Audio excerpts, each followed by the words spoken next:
Hello, Your Majesty, and welcome to Friday. It's finally Friday. Sunday with a chance of grande for the Lions. The moon is in Pisces. So your emotional focus for the weekend is on your boundaries. You're emotionally sensitive. It borders everywhere. All right?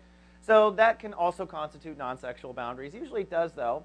Could be sensitivity to someone who has recently reincarnated off the planet. You might find yourself mourning someone over the weekend. You might find that you just are sick of someone being in your space or smelling their breath or that sort of boundary.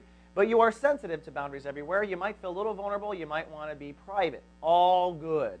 But this is a new boundary space, remember. Jupiter has been expanding your boundaries, your sense of comfort and comfort zones. So this is kind of a good beta test. How are you feeling so far when it comes to your comfort zones? I think today the chance of Randy is due to the sun. We're in Chapter 2 of Sun in Aquarius. Venus is ruling the day, and Venus is the romantic creation vibration, right? And what are you working on? Relationships. So if you are in a relationship, you put the moon in Pisces, whammo! This might be a romantic kind of lovemaking transit. But nonetheless, Venus ruling the day means it's time to restore balance in your relationships. Restore balance to yourself, with your marriage, restore balance with maybe a particular partnership, restore balance everywhere in your life. And this is all on approach for Sunday when Saturn rules the day, which means you're going to make a decision about where you stand in relationships. And these are relationships non-romantic as well, maybe with your boss, with an associate, with an employee, with a friend. So you are deciding by Sunday. And if you have to make a decision about someone, I'd wait till Sunday.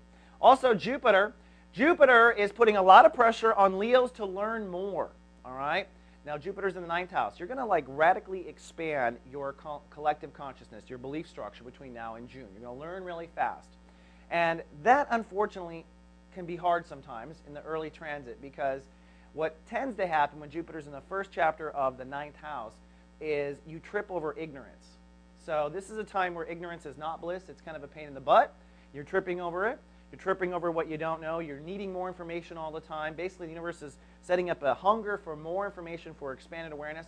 Or you might be really craving to travel, because when we travel, we expand our conscious. But that tension is Jupiter in Aries, and it's getting kind of passionate now. Thought I'd just lay it out there. Of course, I'll continue to remind you. And it's Friday. We've got DJ David Palmer and myself live today with Astro Gossip. Lots of interesting topics going on. Egypt rising up. Charlie Sheen rising up, falling back down to rehab, rising up. Both Virgos. Interesting there. We've got all the politics, all the headlines, and all the astrology behind it live everywhere. Soul Garden streams. All right, Your Royal Majesty, that's all I have for the weekend forecast. But I will see you on Monday with more. Until then, live, love, be. Soul Garden.